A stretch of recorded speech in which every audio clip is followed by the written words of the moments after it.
külla Päkapiku meistrikotta. Mis siin täpselt tehakse? Siin alustas täna meie Päkapiku meistrikoda. Noortekeskus kolib jõuludeks Rae galerii keldrisse ja siin me nüüd kõik oleme. Kes siin saavad oma käe proovile panna?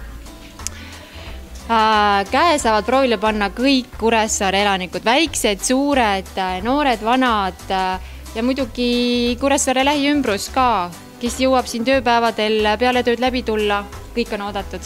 Kui tihti ja mis kellast olete olemas? Me alustame iga päev kell 2 ja lõpetame iga päev kell 7, nii et üsna pikalt avatud, aga seda siis tööpäevadel. Ja mis need toredad tegevused on, mis siin teha saab? Jaa, kõik on väga toredad tegevused. Täna me alustasime jõulupärgade valmistamisega.